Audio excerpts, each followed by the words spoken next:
Hey, I'm Liz Bentley from Liz Bentley Associates, and we are here today doing a client spotlight series. We are talking to clients all over the country in all different industries, talking to them about what their secret sauce is, what makes them amazing, and what their magic is that they bring to their business, especially during such an evolving time in the business world where staying relevant is harder than ever.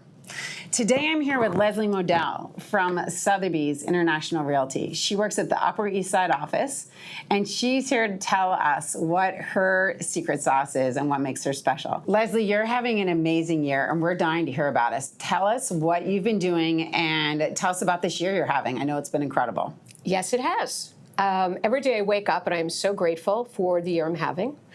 I think at this point in time, we have booked over $50 million, which is in the bank. And then I have another $60 million in inventory that we either have listed or in contract. But additionally, this is your best year ever, right? My best year ever. Which Absolutely. Which for many has been, some of their slowest years. So it's just Absolutely. incredible. So what are you doing to differentiate yourself? There are three characteristics that I truly believe define what I bring to the table and what I give back to my clientele. That's great.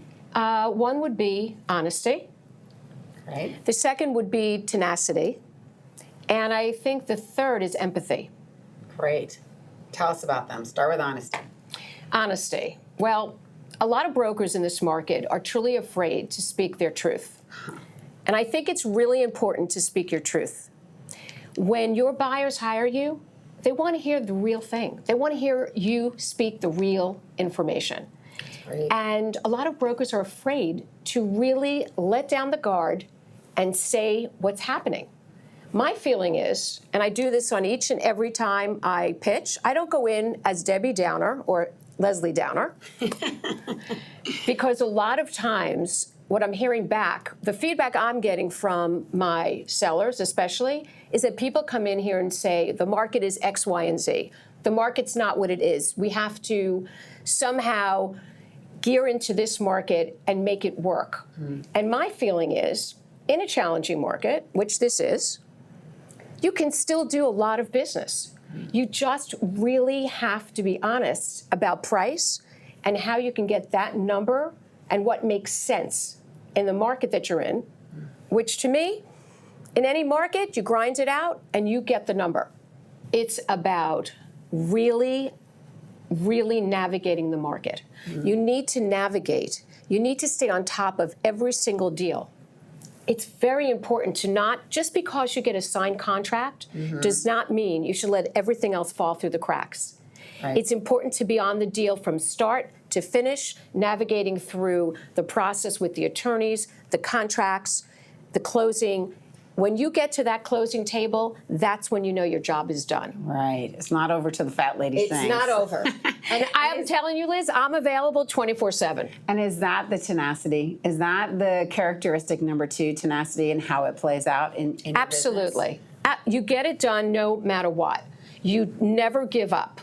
To me, no is yes. And what do you see the other brokers doing? I think there's a lot of brokers, and I can't speak for other people, I can only speak for myself, but I do feel that a lot of brokers have taken on more of a negativity about the market. And the way I look at every market and I look at life as the glass is half full. So I take that with me. With lemons, you make lemonade. It's obviously working. What you're actually putting out there comes back. And I feel that this market, it takes a certain kind of person to really get it done. And do you feel that for some people, they just lose steam? Like they just can't go, like you said, you got to stay with it and stay with it and stay on it and keep pushing it through. And if you're negative or you're not feeling good, like maybe you just lose that energy. But for you, you just push through and you've seen that make all the difference. That's actually a great way to put it, losing steam. Yeah. I do feel that people are losing steam because buyers are not making instantaneous decisions. They have a lot. It's a buyer's market. They have a lot to choose from. So what happens after the 50th showing, 100th showing at some point, is that you do tend to lose a little steam, and it's hard to kind of get your juices going again. But that's what differentiates you from being a good broker to being a great broker. You never let it go. You always keep up 150% of your energies. Otherwise, the deals just won't happen. You know, we're used to a market in the past that you'd have an open house, you'd have 50 people charged through the door, and 10 of them would be giving you offers over ask. And you know, that goes back to also that proactivity, is that tenacity is about proactivity. It's about moving it forward yourself versus reacting, because in those other markets, you're reacting. You're reacting to all the people coming at you, whereas now you have to be pushing the ball forward. That's right. And you have to be the one to be aggressive in some sense without being obnoxious. Just being present, letting people know that you are interested in hearing feedback. I go back to every single one of my brokers / buyers after an open house. I want to hear feedback, good, bad, or indifferent. Love that. So I can go back to my owners and say, this is what I've heard. This is what I've heard about the price. This is what I've heard about the apartment. And I want you to understand what the market thinks about what we're selling. And that goes back to the honesty. Exactly. That you get the feedback, and then you're able to go to your clients and tell them what the market is telling them. Exactly. And what happens when that feedback's really negative and not what they want to hear? You know, like I say, good, bad, or indifferent, it's important to give feedback. You cannot be afraid to speak your truth. It's very important in this market. When I speak to my owners, you know, my buyers are one thing because it is a buyer's market, so there's a lot more opportunity for the buyers. But your sellers, they need to hear what's happening.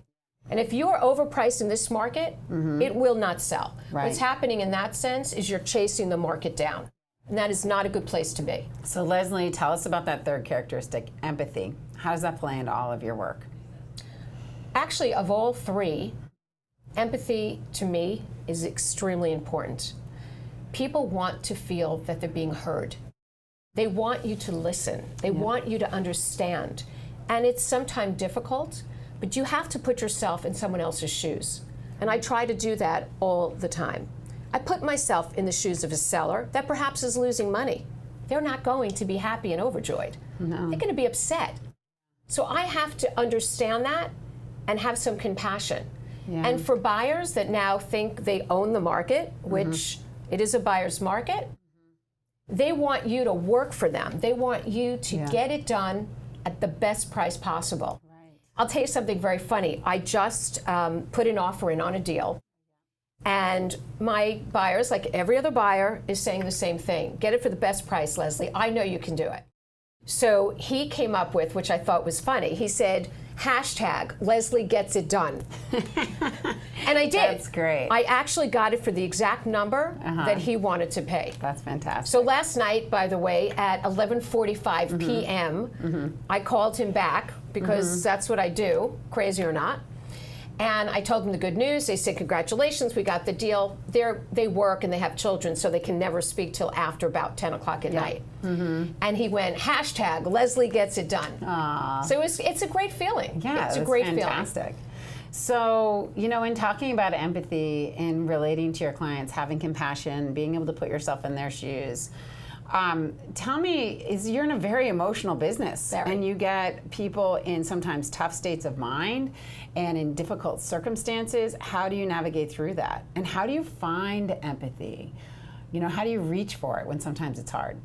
Well, years ago, when I first started in the business, I did not feel the empathy that I feel today. I mean, quite honestly, sometimes people are upset, they're angry, and they take it out on you. And your first instinct is to get defensive.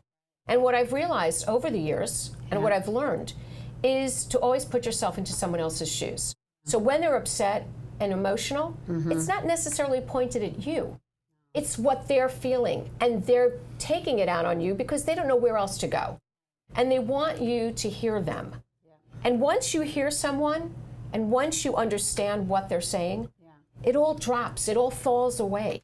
And they feel better, and all of a sudden they act better because you are listening. And listening is the essential tool of this business. You have to be everything in this business, and I am. Concierge, shrink, you name it.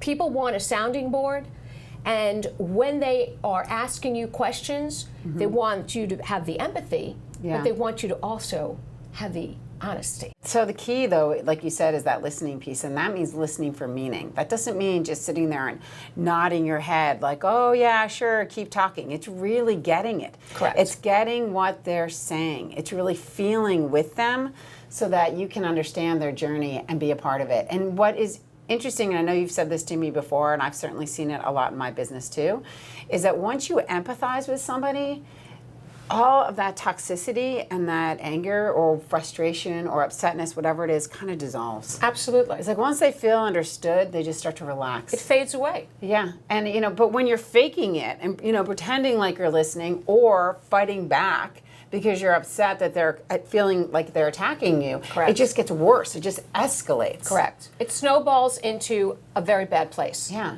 And first of all, when you're feeling upset, and when you're feeling pain in terms of a sale, perhaps it's a divorce and you never wanted to move. Right. Perhaps someone died. There's so many factors that go into a sale. We never know. Sometimes it's just people want to move forward in their lives. Sometimes want to downsize. Sometimes they need more space. But you have to understand everyone's journey. And everyone's journey is different. But also it changes the meaning of the work. I mean, when you come in and you start to really understand why someone, like what is going on in their life, what their struggle is, what they're excited about, whatever it is, right. It changes the meaning of the work for you because you're connecting to who they are. And you're helping them through a really big transaction in their life, which is, very powerful. And connecting is everything, as you know. Yeah. You know more than anyone. Yeah. When you connect on a level with someone and people like you, they want to work with you. They want to connect, and they want to have you have that likability factor. And then between the two, you kind of fold over into each other. But I'm going to bring that back to what you said earlier, too, is that it's even more than being liked. It's being understood, that they feel you get them, and that is so amazing because it's such a personal experience. And it's such a personal transaction. But I do think that likability plays a huge part in being a good broker. Oh, yeah. Because I see whenever I go to, let's say, a different pitch for a seller, everyone's different. And everyone wants different things. Right. And everyone has different needs. So you have to be able to zone into everybody's needs differently. So Leslie, you have three main things that you say are your top characteristics that are your secret sauce and have led you to having an extraordinary year. Honesty, tenacity, and empathy. And do you think these things have been life-changing for you? I do. I truly do. And for me, it makes me feel calmer. Yeah. There's a calmness that I'm feeling this year, and in a year that's very stressful. I'm feeling a certain calmness. And I think because I have merged these three things together, and it's made me more impactful with my buyers and my sellers. Leslie, thank you so much for coming and sharing your wisdom. Before we end, do you have any final words for us to hold on to? I do.